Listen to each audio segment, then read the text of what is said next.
Hi hello welcome to Kireet news. Pawan Kalyan గారు ట్వీట్లతో ఒక యుద్ధాన్నే చేస్తున్నారని చెప్పాలి. ట్వీట్లతోనే కాదు, బయట అయితే ఇంకా అతి భయంకరమైనటువంటి యుద్ధాన్ని ఒక వర్గానికి ఇస్తున్నట్టే చెప్పాలి.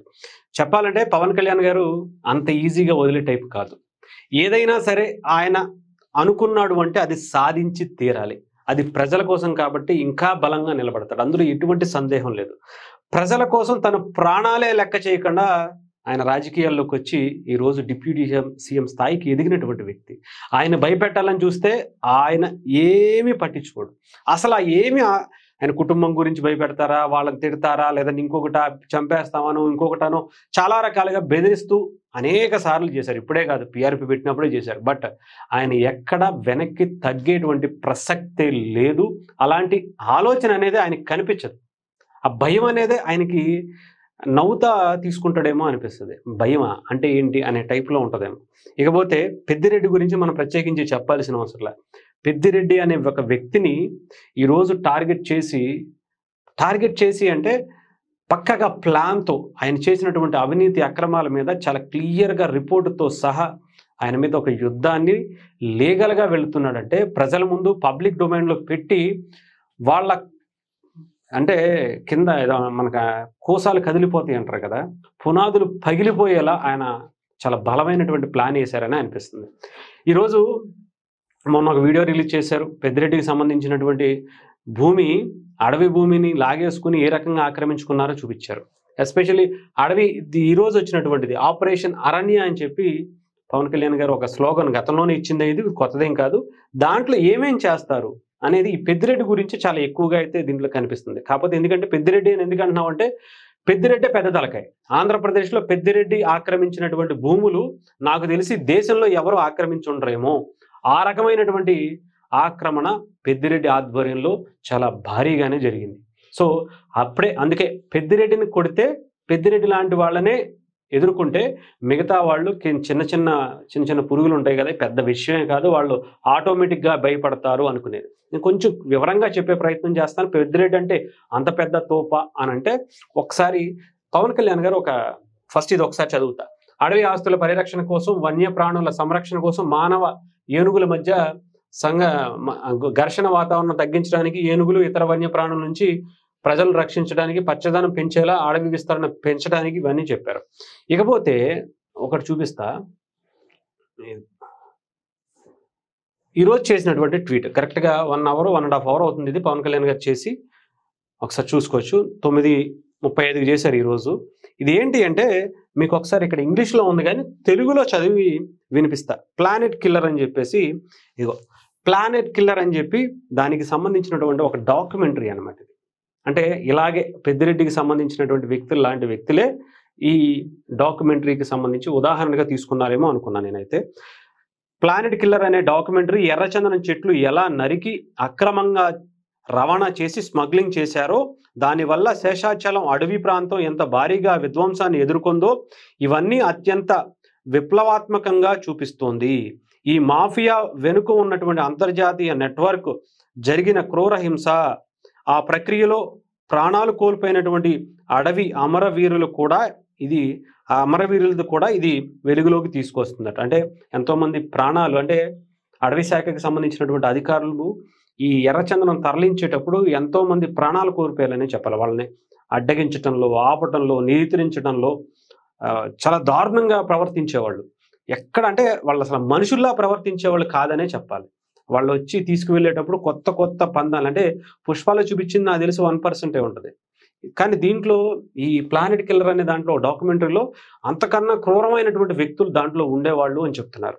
దానికి సంబంధించి ఇవన్నీ కూడా వెలుగులో తీసుకొస్తాయని చెప్పారు. రాజకీయ ముసుగు ధరించి ఎర్రచందనం అక్రమ రవాణా నెట్వర్క్లో దాగి ఉన్న నేరగాళ్లు సమాజానికి అత్యంత ప్రమాదకారులు. స్మగ్లర్లతో సన్నిహిత సంబంధాలు పెట్టుకున్న ఎర్రచందనం స్మగ్లింగ్ను తమ రాజకీయ ప్రయోజనాల కోసం ఇంధనంగా మలుచుకున్నారు. శేషాచలం అడవి నాశనాన్ని, అంతరించిపోతున్న ఎర్రచందనం విలువలను ధైర్యంగా బయట పెట్టినందుకు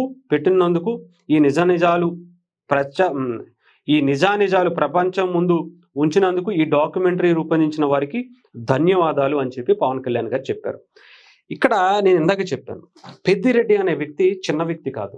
గతంలో సీఎంలు కావచ్చు, పీఎంలు కావచ్చు, టచ్ చేయలేకపోయారు ఆయన్ని. అంటే ఇక్కడ ఈయన్ని టచ్ చేస్తే ఎర్రచందనం మాఫియా ఎక్కడెక్కడెక్కడెక్కడెక్కడి నుంచో వచ్చేస్తది.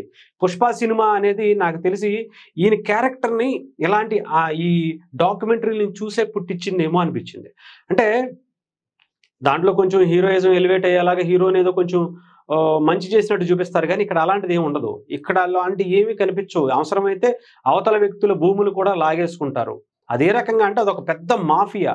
దానికోసం వాళ్ళు ఇక్కడ రాజకీయ నాయకులతో సత్సంబంధాలుంటే, ఆ రాజకీయ నాయకులే ఈ పెద్దిరెడ్డి లాంటి వాళ్ళు అనేది ఇక్కడ కొంత అర్థం అవుతున్నటువంటి పరిస్థితి. ఎందుకంటే పవన్ కళ్యాణ్ గారు చాలా గతంలో కూడా చెప్పారు. కొన్ని వాళ్ళందరూ కూడా ఎర్రచందనానికి సంబంధించినటువంటి ఏదైతే తీసుకువెళ్తున్నారో వాళ్ళందరూ కూడా పెద్దిరెడ్డికి సంబంధించినటువంటి వ్యక్తులుగా మనం చూసాం. దానికి సంబంధించి పెద్దిరెడ్డి కూడా 2, 3 సార్లు మా మీద వేయాలని ప్రయత్నిస్తున్నారు. తట్టుకోలేవు నువ్వు అది ఇది అనుకుంటూ అసలు వైఎస్ఆర్‌సీపీకి సంబంధించినటువంటి సోషల్ మీడియాలో అయితే ఇప్పుడు చాలా భారీ ఎత్తున అసలు ఓ రేంజ్‌లో కేజీఎఫ్ రేంజ్‌లో ఎలివేషన్స్ ఇస్తున్నారు పెద్దిరెడ్డికి. పెద్దిరెడ్డిని టచ్ చేసావు ఇక నీకు ఉండదు అయిపోద్ది అని. ఎందుకంటే పెద్దిరెడ్డి అలాంటి వ్యక్తే. పెద్దిరెడ్డి చాలా చూసి కొడతాడు. చాలా డేంజరస్ వ్యక్తి అనమాట. ఎక్కడ అంటే ఇంటర్నేషనల్ మాఫియా డాన్లతో సంబంధాలు ఉన్నటువంటి వ్యక్తి. ఇక్కడ పవన్ కళ్యాణ్ గారు మన ఆంధ్ర, తెలంగాణ లేదా తెలుగు రాష్ట్రాలకే పరిమితం అని వాళ్ళు అనుకుంటున్నారు. కానీ పవన్ కళ్యాణ్ గారు కూడా సినిమా పరంగా ఆయన మనకి పరిచయం ఉండొచ్చు. కానీ యుద్ధం ఇవ్వాలి అంటే ప్రపంచంలో ఉన్నటువంటి ఇలాంటి అరాచక శక్తులందరికీ కూడా చాలా బలమైనటువంటి యుద్ధాన్నే ఇస్తాడు. అందులో ఎటువంటి సందేహం లేదు. ఆయన సినిమాల్లో హీరోనే, రాజకీయంగా కూడా ఆయన సూపర్ హీరోనే చెప్పాలి.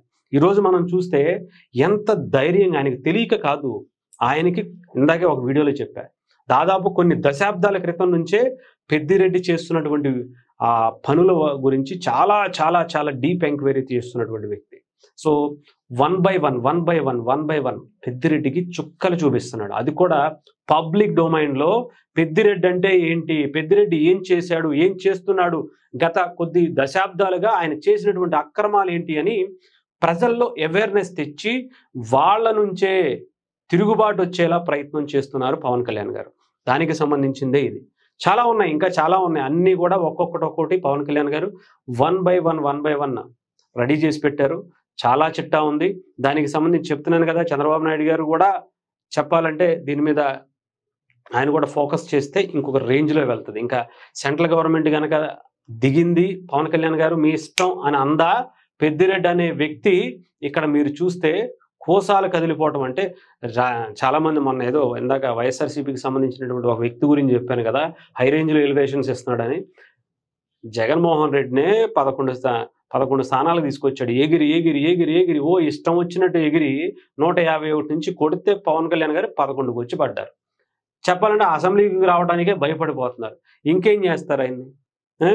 మీరు ఇప్పుడు మీ మాఫియాలను పెట్టుకుని ఇంకోటి పెట్టుకుని పవన్ కళ్యాణ్ గారిని బెదిరిద్దామంటే ఆయన వెనకున్నటువంటి సైన్యం ఆయనలాగే ఉంటుంది. అన్నీ వదిలేసి వచ్చినోళ్ళు వాళ్ళు. దేనికి భయపడినటువంటి వ్యక్తి పవన్ కళ్యాణ్ గారు.